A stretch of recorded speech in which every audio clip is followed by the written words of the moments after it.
안녕하세요. 요크의 대표 장성은입니다. 요크는 노른자라는 뜻인데요. 그 하늘의 노른자, 네, 태양광 기업 요크입니다. 그 앞에서 발표하신 것들처럼 태양광이라고 하면은 되게 큰 발전을 생각하기가 쉬운데요. 요크에서는 개개인들이 일상생활에서 편리하게 에너지를 사용할 수 있게끔 세계에서 가장 얇고 가벼운 태양광 충전기를 만들었습니다. 네, 저희는 이걸 사람들이 되게 좀 힙하게, 편리하면서도 힙하게 사용하게 하고 싶었고, 저희가 이 제품을 출시했었을 때 저희 같은 생각을 하는 사람들이 좀 많았나 봐요. 출시 45일 만에 100만 불, 크라우드 펀딩 플랫폼인 킥스타터에서 100만 불을 펀딩을 받고 제품을 굉장히 성공적으로 런칭을 했는데요. 이 정도 되면은 후속작으로 솔라북 이런 것들 좀 하기 마련인데, 요크는 조금 더 태양광으로 더 큰 문제들, 더 도움이 필요한 사람들의 문제를 해결하고 싶어서 아프리카로 날아갔습니다. 근데 아프리카에서 이제 태양광으로 해결할 수 있는 문제들이 진짜 되게 많았는데, 또 이렇게 생각을 하다 보니까 이렇게 많은 문제들을 우리가 이걸 해결해 주는 게 맞나? 그리고 그게 지속 가능할까? 이런 생각이 도달하게 됐어요. 근데 생각해보면 우리나라도 50년대, 60년대 때는 아프리카보다 더 못 살았다고 하거든요. 근데 교육을 통해서 우리나라가 이렇게 빠른 발전을 할 수 있었던 것처럼 이 사람들한테도 충분한 교육의 기회를 줘서 스스로의 문제를 스스로 해결하게 하자라는 생각에 도달했습니다. 그런데 교육이라고 하면 뭐 학교를 지어주거나 뭐 교과서를 주거나 이런 거 생각하기 쉬우신데요. 그것도 인프라 부족도 분명히 한 문제지만 이 사람들의 그 사회적 인식, 관습 이런 것들이 굉장히 큰 방해가 된다는 것을 알게 됐습니다. 여자면은 너 조금 있으면 시집갈 건데 무슨 네가 공부야. 또 남자아이들이면은 너 소 치는데 공부 필요 없어. 나도 학교 안 갔고 학교 안 가도 충분히 소 칠 수 있어.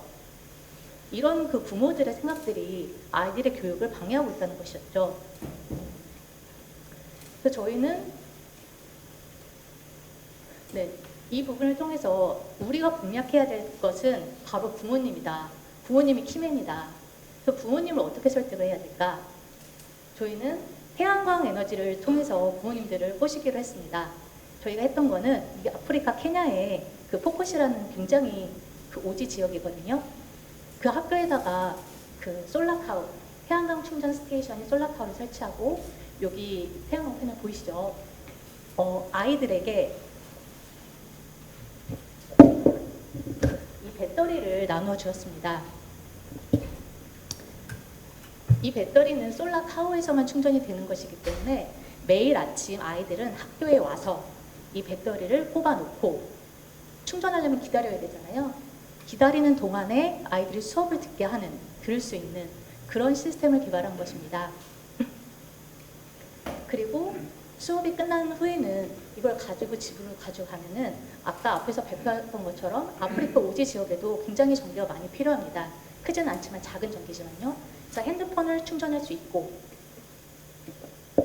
또 밤에는 이렇게 불도 쓸 수 있는 그 이점이 생기기 때문에 이 케로신을 그 전에는 이 불이 없기 때문에 케로신이라는 걸 쓰는데 굉장히 오염이 심하고 그래서 호흡기 질환을 일으키고 되게 밝지도 않고 또 되게 비싸고 이런 부분들을 아이를 학교에 보내기만 하면 집에 앉아서 편안하게 깨끗하게 훨씬 더 효율적으로 사용할 수 있는 부분이 생기기 때문에 부모님들이 자발적으로 아이를 학교에 보내게 되는 그런 구조를 만들었다고 할 수 있습니다.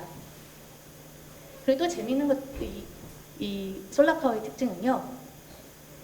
그 배터리 하나하나마다 아이디 코드가 들어가 있습니다. 유니크한 아이디 코드가 들어가 있고 아이들이 학교에 와서 충전을 위해서 꽂아놓고 또 끝나면은 빼서 학교에 그 집으로 가져갈 때 이것이 기록으로 남습니다. 이 기록은 곧 아이들 출결 데이터가 되는 부분이 있거든요. 그렇게 되면 여태까지 기부나 이런 부분에 있어서 그냥 막연하게 이루어졌다고 생각하는 예를 들면 바이원 기부원 이라고 하면 우리가 기부원 어떻게 되는지 모르잖아요. 어떤 임팩트가 일어나는지 몰랐었던 그런 부분들을 실제 리얼 데이터로 그 도너한테 보내줄 수도 있고 기관한테 보내줄 수 있는 그런 부분들이 생기게 되는 것입니다. 네, 그래서 개개인 간의 연결이라는 것이 기술을 통해서 데이터를 통해서 가능하게 되는 것이죠. 이러한 솔라카우의 그 아동노동을 멈추고 그 비전력 지역의 에너지를 굉장히 효과적으로 보급하는 그 솔라카우는 전 세계에 굉장히 많은 주목을 받고 있는데요. 세계 최대 테크쇼인 CES에서 혁신상, 그 외에 다양한 해외 저명한 상들을 수상했고요. 구글 데모데이에서 한국 대표로 선발되었고 글로벌 미디어인 월스트리트 저널과 로이터 통신에서 소개되었습니다. 또 작년에는 미국 타임즈에서 2019년 100개의 가장 혁신적인 제품에 중소기업으로는 최초로 이름을 올리기도 했습니다. 그리고 그 녹색 성장 및 글로벌 목표 2030을 위한 연대, 그 문 대통령께서 발표하신 내년에 우리나라에서 개최되는 피플지 정상회의에 국내 최초의 기업으로서 선정되어서 케냐에서 사업을 진행하고 있습니다. 지금 제가 설명드린 것들이 좋은데 그거 아프리카에서 일어나는 일이니까 나랑 상관없는 거 아닌가? 좀 거리적으로 심리적으로 멀게 느껴지실 수 있을 것 같아요. 하지만 이 사람들이 전기가 없기 때문에 이 지구 13억 명의 사람들이 매년 250억 리터의 케로신을 사용합니다. 그로 인해서 발생되는 그 온실가스는 어마어마하고요. 이렇게 생각해보면 이 문제가 별개로 따로 떼어서 생각할 문제들이 아니라는 것을 알 수 있습니다. 네, 그린 뉴딜에서 이제 그 그린 스마트 스쿨에 대해서 보면은 신재생 에너지를 활용을 하고 또 그 에너지의 효율을 높이고 이런 인프라 구축에 대한 부분들을 다루고 있는데요.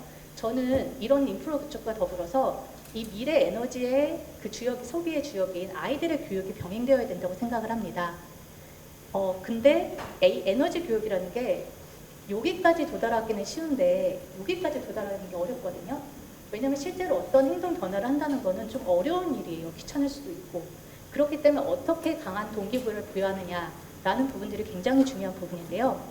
요크에서는 솔라카우와 연계해서 아이들이 신재생 에너지를 활용하고 또 에너지를 절약하는 부분들이 그 실제 솔라카우를 통해서 지구 반대편에 있는 아이들의 아동노동을 멈추고 그다음에 그 아이들이 학교로 갈 수 있게 하는 에너지를 일종의 전달하는 그런 프로젝트를 통해서 이러한 부분들을 함께 하려고 합니다. 세계 시민 교육적인 그 접근도 함께 들어가는 것이죠. 네. 그래서 많은 분들이 지금 이런 그 글로벌 기후 변화에서 이제는 이게 남의 문제가 아니고 내 문제고 나도 뭔가를 해야 한다고 생각하는 분들이 많이 늘어나고 있는 것 같습니다. 네. 요크는 이런 분들과 함께 할 수 있는 기회를 마련했는데요. 크리스마스 때 크라우드 펀딩을 통해서 우리 모두가 같이 뭔가 할 수 있는 그런 기회를 마련했습니다. 네, 요크의 홈페이지에 오시면 서브스크라이브 가능하고요. 이제는 우리가 뭔가를 해야 할 때라고 생각합니다.